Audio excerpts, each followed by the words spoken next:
आज की इस वीडियो में हम क्लास 12th फिजिक्स के 20 इंपॉर्टेंट ऑब्जेक्टिव क्वेश्चन को देखने वाले हैं जो इस बार के बोर्ड एग्जाम के लिए बहुत ही ज़्यादा इंपॉर्टेंट होने वाला है। लेकिन उसे जानने से पहले हम आपको एक छोटा सा नोटिस और खुशखबरी देना चाहते हैं। हमारा ये यूट्यूब चैनल आप सबों के लिए सभी सब्जेक्ट का, चाहे वो फिजिक्स हो, केमिस्ट्री हो, मैथ हो, बायोलॉजी हो, कंप्यूटर साइंस हो या फिर इंग्लिश हो, उन सब के लिए चैप्टर वाइज 50-50 इंपॉर्टेंट एमसीक्यू तैयार किया गया है। सभी सब्जेक्ट का जितना चैप्टर है चैप्टर वाइज आपके लिए लेकर आएंगे और इसी महीने में सारा वीडियो अपलोड किया जाएगा। इसलिए यदि आप हमारे चैनल को अभी तक सब्सक्राइब नहीं किए हैं तो चैनल को जरूर सब्सक्राइब कर ले। बिना समय गवाए हम वीडियो को स्टार्ट करते हैं और देखते हैं 20 इंपॉर्टेंट एमसीक्यू।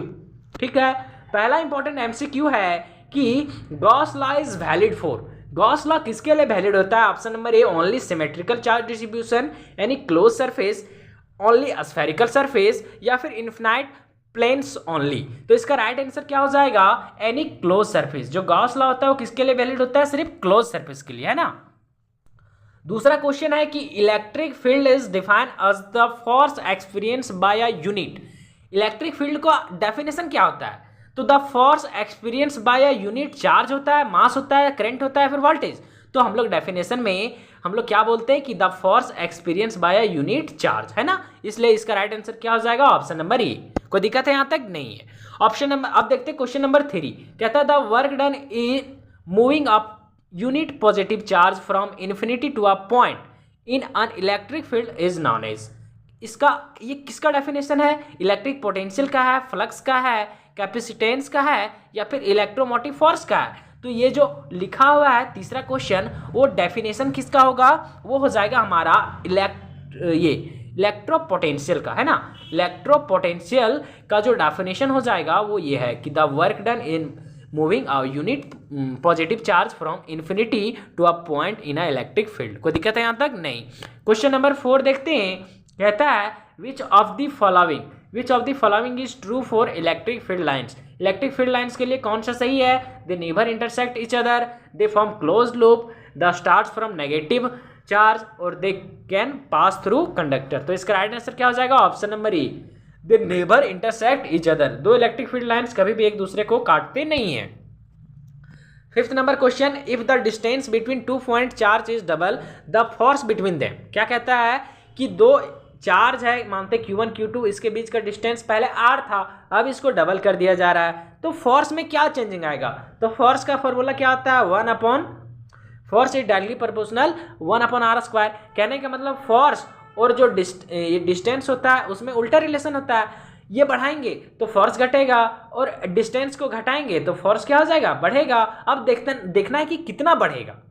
तो हम लोग फोर्स का एफ ही रहने देते हैं, है ना। ये डायरेक्टली प्रोपोर्शनल का साइन है तो डायरेक्टली रहने देते हैं। ये 1/, पहले r² था, अब r को डबल कर दिया जा रहा है, इसलिए क्या हो जाएगा? 2r का स्क्वायर, है ना। अब ये स्क्वायर 2 पर भी आ गया और r पर भी आ गया, तो इसको सॉल्व करेंगे तो क्या हो जाएगा हमारा?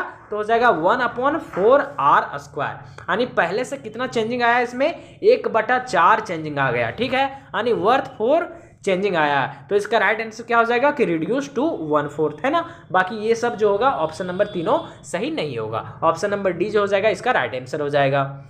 6 नंबर क्वेश्चन क्या है कि electric dipole moment is defined as. Electric dipole moment को हम लोग किस टर्म में डिफाइन करते हैं?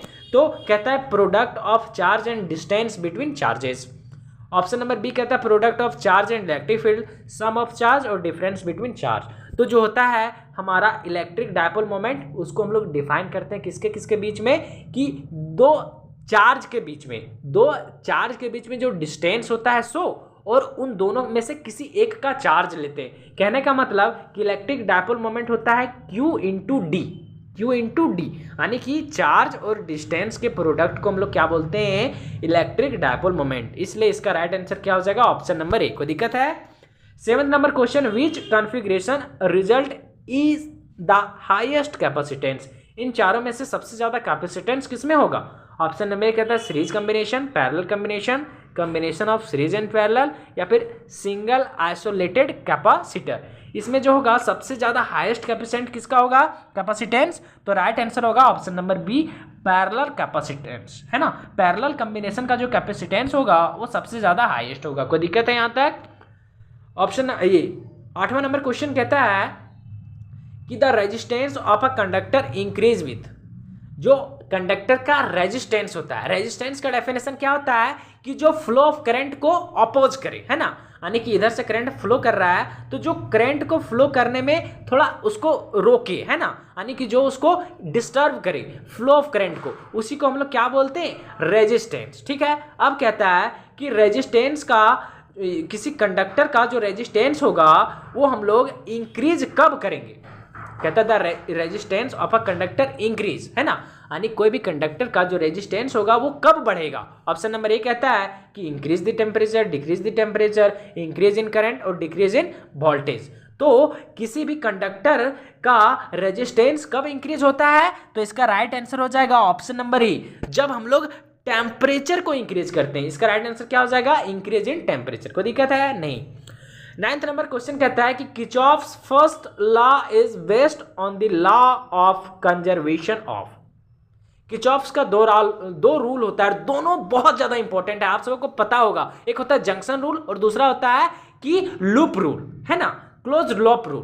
तो इसमें से कौन सा जो फर्स्ट लॉ है, किर्चॉफ्स का फर्स्ट लॉ, वो किस पर बेस्ड होता है, तो कंजर्वेशन ऑफ एनर्जी पर, मोमेंटम पर, मास पर या फिर चार्ज पर। तो जो किर्चॉफ्स का फर्स्ट लॉ होता है वो बेस्ड होता है, ऑप्शन नंबर डी हो जाएगा, कंजर्वेशन ऑफ चार्ज पर। कोई दिक्कत है नहीं। 10th नंबर क्वेश्चन कहता है the unit of resistivity. Resistivity का यूनिट क्या होता है, ओम, ओम मीटर, सीमेंस या फिर वोल्ट पर एम्पियर। तो इसका राइट आंसर क्या हो जाएगा, option number B, ohm meter. कोई दिक्कत है। 11 नंबर क्वेश्चन कहता है कि the direction of magnetic field due to a current carrying a straight conductor is given by. क्या हो जाएगा, right hand thumb rule, left hand rule, Fleming right hand rule या फिर मैक्सवेल क्लॉकवाइज रूल। क्वेश्चन को समझिए, कहता है कि जो डायरेक्शन होगा किसका, मैग्नेटिक फील्ड का, due to current carrying a straight conductor, वो किसके द्वारा दिया गया है, जो डायरेक्शन है वो किसके द्वारा दिया गया है, राइट हैंड थंब रूल देता है, लेफ्ट हैंड रूल देता है, फ्लेमिंग रूल देता है, फिर मैक्सवेल का रूल देता है। तो इसका राइट आंसर क्या हो जाएगा, ऑप्शन नंबर ए, राइट हैंड थंब रूल जो होता है वो हमें डायरेक्शन देता है मैग्नेटिक फील्ड का, कब, due to current carrying a straight conductor. कोई दिक्कत है यहाँ तक नहीं। 12th number question, 12th number question देखते हैं क्या है। कहता है the force between two parallel current carrying conductor is. दो पैरेलल करंट कैरिंग कंडक्टर है, यानी कि दो कंडक्टर है जिसमें क्या पास हो रहा है, करंट पास हो रहा है। तो हमें पूछ रहा है कि उन दोनों के बीच में जो फोर्स लगेगा वो कितना लगेगा।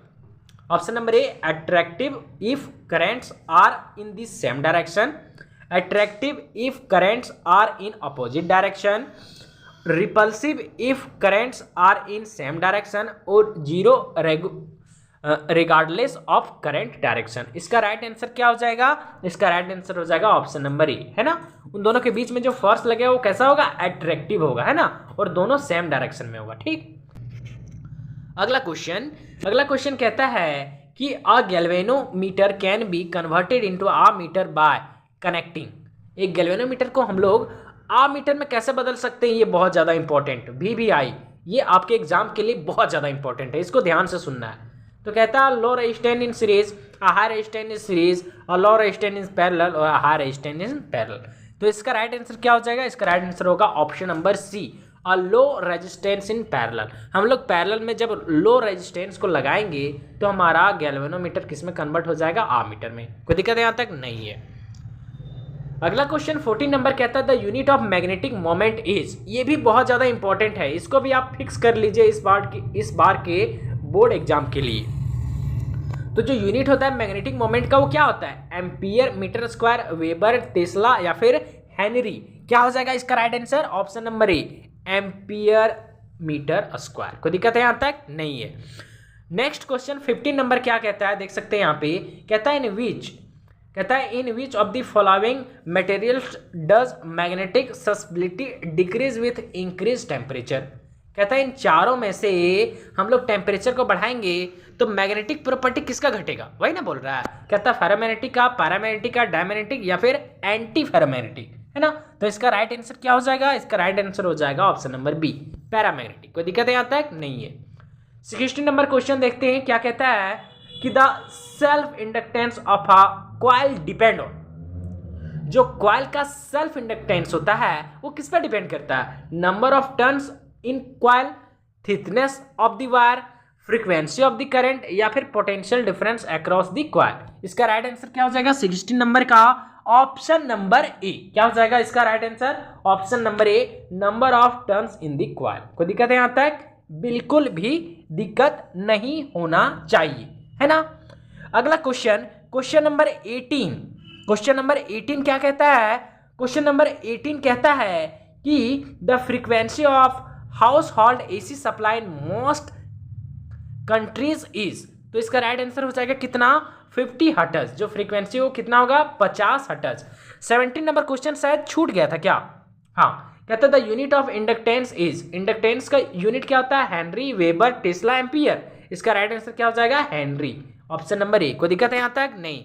19 नंबर क्वेश्चन देखना है। 19 नंबर क्वेश्चन कहता है कि electromagnetic wave do not required a medium because, जो इलेक्ट्रोमैग्नेटिक वेव होता है उसे ट्रेवल करने के लिए किसी भी मीडियम का जरूरत नहीं होता है, क्यों नहीं होता है।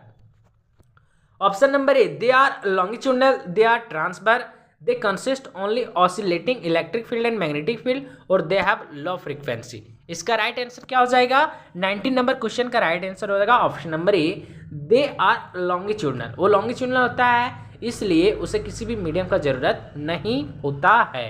कोई दिक्कत है यहाँ तक, नहीं है। अगला question, the wavelength of the visible light range from, जो रेंज होता है वो कितना होता है, ऑप्शन नंबर ए है 400 to 700, 7 to 1000, 200 to 400 and 100 to 200 nm। इसका राइट आंसर हो जाएगा क्या 400 to 700, ऑप्शन नंबर ए। कोई दिक्कत है यहाँ तक, नहीं, बिल्कुल सही।